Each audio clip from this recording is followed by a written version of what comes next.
Okulima emiti egivaamu ensimbi kulimu ebika ebirimibwa nkumu okuvaamu ensimbi.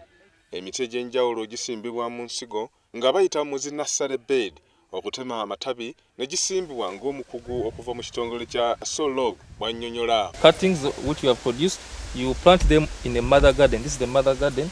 We call it a mother garden because it's like the mother is going to be producing for you cuttings for some time.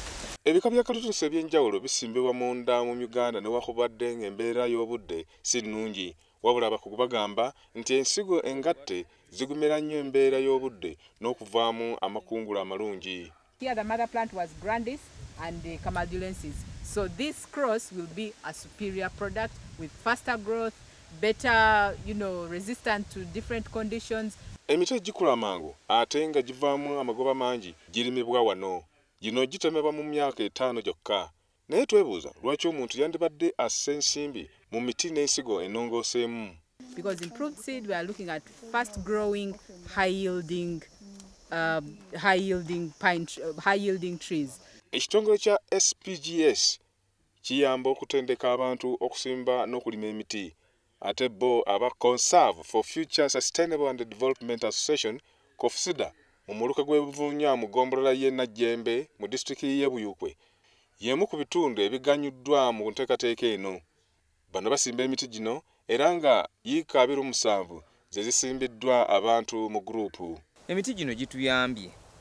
Kati nze ayogera nasimba kalitunse yasookera ddala ku ttaka lya forest gye baatuwa ku Luwenda. Emiti egyo bwe nagitunda osikyayakisa tadooba nange kati njakisa sola. Ate nkyalinayo emiti emirala nina hekiteya 2 eza payini. Nsuubira nti kati ekyokka kyampa ekyokulabirako nti emiti kintu kyamaanyi nnyo. Tufunamu ku buku bwe tugenda tufumbisa ku lumonde eka ku mmere. Ekyokubiri siri mukozi wa gavumenti ng'abakozi ba gavumenti abalala nti bajja kufuna ssente mu NSSF. Eyange NSSF yange ya miti nenga newe mba mbudde mu nsi abaana bayigira ki bagenda kufuna obuyambi. Ekigendera kyabwe ekikulu kwe kulaba nga bakuuma ebibira ebiriwo wamu n'okwagasa abantu okusimba emiti egyabwe ku bwabwe.